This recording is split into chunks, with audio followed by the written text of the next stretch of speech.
Oke, Takaichi akhirnya secara resmi dinyatakan sebagai pemenang dan menjadi Perdana Menteri wanita pertama di Jepang. Dan juga ada beberapa hal lain yang mungkin menjadi catatan kita untuk terkait pergerakan market berikutnya. Ini dia ulasannya. Oke, faktor penggerak market hanya dua ternyata untuk kali ini, yaitu kali lagi ini adalah kaitannya dengan Teko Trade, yaitu kaitannya dengan apa yang dibicarakan oleh Trump, kemudian ditarik lagi oleh Trump, dan itu yang membuat naik turunnya ritme pergerakan pasar, seperti yang terjadi pada pasar saham, ataupun bahkan yang paling ekstrim adalah emas.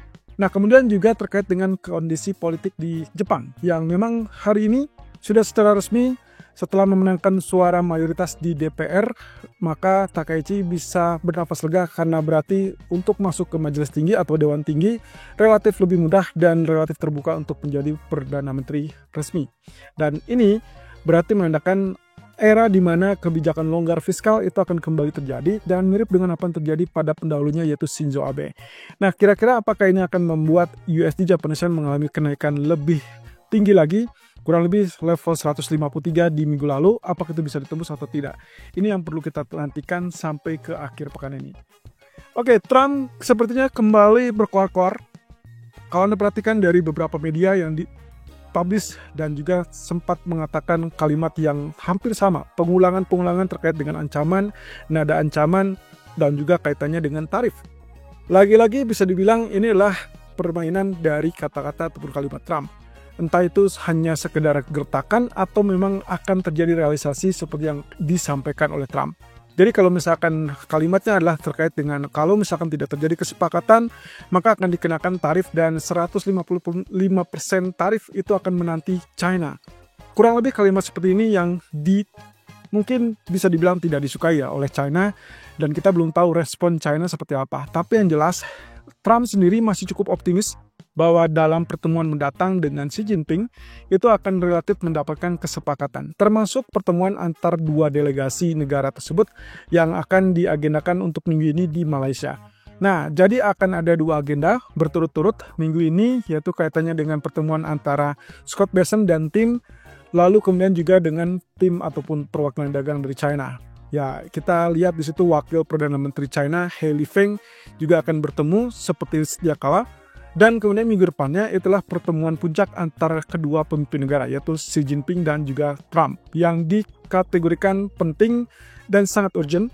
Kemungkinan mereka akan bertemu di Korea Selatan.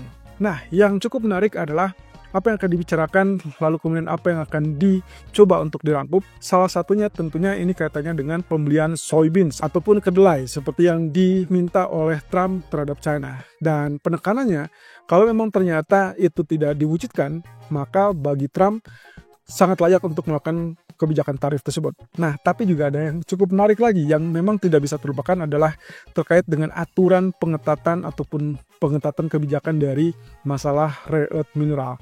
Nah, kita akan lihat ini apakah hanya sekedar gertakan apa tidak yang sering digunakan sebagai istilah Teko Trade. Trump's always chicken house. Jadi kalau misalkan dia mengancam, maka yang terlihat adalah pasar ekuitas negatif atau relatif tertekan. Kemudian kita lihat harga emas mengalami kenaikan sangat cepat. Tapi kemudian kalau misalkan kalimat itu ditarik kembali dan itu dikatakan rendah, akhirnya kita akan lihat emas kembali turun dan indeks saham kembali naik. Nah, ini kaitannya dengan status safe haven. Terlepas dari itu, kita sudah tahu bersama bahwa emas terjadi penurunan di hari Jumat yang lalu. Salah satunya dipicu oleh redanya ketegangan antara Amerika dan China. So, pola pengulangan ini kelihatannya akan relatif sama kalau misalkan ini yang dituju oleh Trump sampai akhir minggu ini. Tapi catatannya adalah sampai detik ini saya tidak melihat ada penarikan kalimat tersebut. Mungkin karena belum ada respon ataupun reaksi dari China. Tapi kita lihat saja sampai akhir pekan. Hanya saja pada dasarnya yang kita lihat dan perhatikan saat ini, alasan utama kenapa emas mulai penurunan ataupun swing low adalah karena kenaikan yang sangat tinggi dari sejak kemarin, lalu kemudian memicu kepada tingkat rekor tertinggi baru, sehingga akhirnya profit taking ataupun correction sangat wajar terjadi. Tapi kita akan lihat ke depan, apakah ini hanya semata-mata Teko Trade atau memang murni emas sudah mulai kenaikan dan dipicu oleh ekspektasi penurunan suku bunga Fed berikutnya. Nah, satu sisi yang menjadi indikasi adalah kalau kita perhatikan kepada pasar indeks saham, pastikan kalau misalkan dia turun atau tidaknya. Kalau dia turun berarti memang murni begitu dia turun emas naik, berarti dipicu oleh ketakutan ataupun ketegangan dari market akibat hubungan dagang Amerika dan Cina yang tidak stabil. Tapi kalau keduanya masih naik dan turun beriringan, maka kita tidak melihat case untuk masalah Teko trade tersebut. Oke, kita lihat dari sisi lain. Politik dari Jepang yang memang ditunggu-tunggu oleh para pelaku pasar adalah terkait dengan siapa Perdana Menteri Jepang baru. Dan secara resmi sejak Takaichi memenangkan suara mayoritas, ini sudah resmi menjabat sebagai Perdana Menteri. Tapi jangan lupa bahwa tantangan berikutnya adalah bahwa kondisi koalisi yang saat ini terjadi dengan partai Japan Innovation Party itu adalah hal yang mungkin bisa dibilang kategorinya baru. Sehubungan dengan partai JIP tersebut juga relatif berseberangan ideologi dengan LDP. So, apakah kerjasama ini akan relatif solid atau tidak, itu yang dinantikan oleh para pelaku pasar. Kalaupun kita ingat dengan profil dari Takaichi sendiri, Takaichi adalah salah seorang yang dikenal sebagai murid Abe atau Shinzo Abe, Perdana Menteri Jepang yang lama, yang bisa dikategorikan cukup mendukung kepada kebijakan suku bunga negatif. Kemudian juga dia juga yang mendorong kepada pertumbuhan ekonomi. Tapi juga kita lihat sejarahnya, USD Japanese Yen bergerak naik sampai level 160 dolar. Dan ini kita lihat apakah itu akan terulang kembali, karena Takaichi sendiri sangat mengedepankan atau mendorong penggunaan kebijakan Abenomics kembali dalam hal mendorong pertumbuhan ekonomi. Itu artinya kebijakannya relatif longgar dalam hal kebijakan fiskal, dan ini akan berseberangan dengan kebijakan yang diusung oleh BOJ atau Bank of Japan yang memang sudah kategorinya mulai menaikkan suku bunga sejak tahun yang lalu dan juga kemudian mendorong kepada pengetatan kebijakan moneter. So, dengan kata lain, kemenangan Takaichi ini kemungkinan akan menghambat potensi kenaikan suku bunga BOJ di akhir bulan mendatang, dan kita akan lihat posisi ini akan sangat melemahkan atau merugikan yen. Dan itu berarti USD Japanese Yen akan berpotensi mulai kenaikan. Di sisi lain, di sini kondisinya adalah kalau kita kaitkan dengan tingkat utang, maka pendanaan yang dikucurkan untuk stimulus-stimulus fiskal ke depan oleh Jepang itu ditenggarai sebagai tingkat utang yang lebih tinggi lagi. Sehingga akhirnya berujung kepada kekhawatiran fiskal bukan hanya terjadi pada Amerika, tapi juga terjadi pada Jepang. So, konklusinya bahwa apa yang terjadi ke depan kemungkinan ini akan sangat menguntungkan kepada emas. Di sisi lain ada alarm yang dibunyikan ataupun disoundingkan oleh Goldman Sachs, ini kaitannya dengan pasar tenaga kerja dan juga CPI Amerika. Oke, terkait dengan CPI, menurut dia akan ada kemungkinan kenaikan kurang lebih sampai 0,3% untuk basis bulanan, dan itu adalah untuk CPI utama ataupun core CPI-nya. Sementara untuk basis tahunannya mereka menyoroti core CPI atau CPI inti itu akan berada di kisaran 3,1% year on year. Nah, seperti yang kemarin kita sempat bahas di live streaming, bahwa lonjakan sedikit atau lonjakan yang tipis di atas ekspektasi itu tidak akan mempengaruhi sikap dari Fed yang kemungkinan akan tetap memangkas suku bunga. Jadi hati-hati, kalaupun misalkan kita mengartikan Goldman Sachs memprediksi bahwa tingkat inflasi masih tetap tinggi, bukan berarti mereka memberikan ada lonjakan.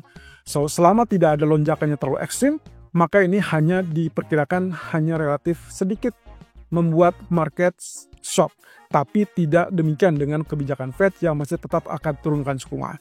Nah, di sisi lain terkait dengan laporan inflasi dari tiket pesawat yang mengalami penurunan dan juga harga mobil juga mengalami penurunan, maka optimis bahwa kondisi inflasi tersebut sebetulnya tidak akan terlalu jauh atau tidak ada lonjakan terlalu jauh.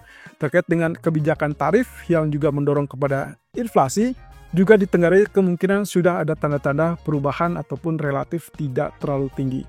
Nah, akhirnya Goldman Sachs memberikan rangkuman bahwa kondisi yang paling memungkinkan untuk mendeteksi adanya resesi adalah indikator dari pasar tenaga kerja yang menurut mereka sudah ada rambu-rambu ataupun tanda-tanda terkait dengan pelemahan tersebut, sehingga mengingatkan kepada bank sentral untuk berhati-hati dan lebih serius lagi untuk mengestimasi ataupun mengantisipasi terkait dengan pelemahan pasar tenaga kerja tersebut. Nah, jadi kita akan lihat di sini data CPI akan rilis tanggal 24 Oktober di hari Jumat. Apakah terjadi lonjakan seperti yang dikhawatirkan banyak pihak, atau hanya sedikit lonjakan seperti yang dikatakan oleh Waller bahwa itu hanya lonjakan sesaat. Terlebih lagi, kalau kita perhatikan dari beberapa data ekonomi, sepertinya bulan depan atau di awal November kita belum akan dapatkan kepastian terkait dengan non-farm payroll. Ini berarti apa yang terjadi minggu ini hanya resmi dinyatakan oleh BLS untuk CPI saja. Sementara untuk data-data lain kita kita belum sempat mendapatkan konfirmasi dari BAS. So, kita tunggu tanggal mainnya. Apakah nanti November akan segera dirilis apa tidak? Di sisi lain, shutdown pemerintahan Amerika masih tetap berjalan sehingga BAS belum bisa memastikan hal tersebut akan rilis dalam waktu dekat. Oke, so fokus minggu ini kita sudah selesai dengan pemilu dari Jepang dan Takaichi secara resmi terpilih. Sementara yang sedang berlangsung adalah Kongres Tahunan China, dan saya ingatkan kembali, kita tidak akan mendapatkan clue apapun dari kebijakan yang akan diambil atau diusung oleh Partai Komunis Cina tersebut, karena memang mereka sangat rahasia dan tidak pernah merilis atau mempublikasikan hasilnya dalam waktu dekat, terlebih lagi sedang berjalan. So, kita mungkin baru akan lihat ini di akhir bulan atau mungkin di awal bulan depan. Kemudian terkait dengan pertemuan Putin dan Trump di akhir minggu ini, kita tinggal tunggu waktunya. Dan terlebih lagi dengan data inflasi ataupun data inflasi dari Amerika dan juga Inggris yang akan kita nantikan dalam 1 atau 2 hari ke depan. Jadi kita akan coba lihat dalam hal ini data-data inflasi tersebut apakah mendukung untuk penurunan suku bunga, terutama untuk Bank of England yang dinyatakan oleh Gubernur Andrew Bailey kemarin bahwa mereka masih tetap bisa membuka diri untuk pemangkasan. Nah, sementara Fed tentunya sangat membutuhkan indikator inflasi, apakah dia mengalami lonjakan yang sangat serius atau hanya lonjakan sementara seperti yang dikatakan oleh para pejabat Fed tersebut.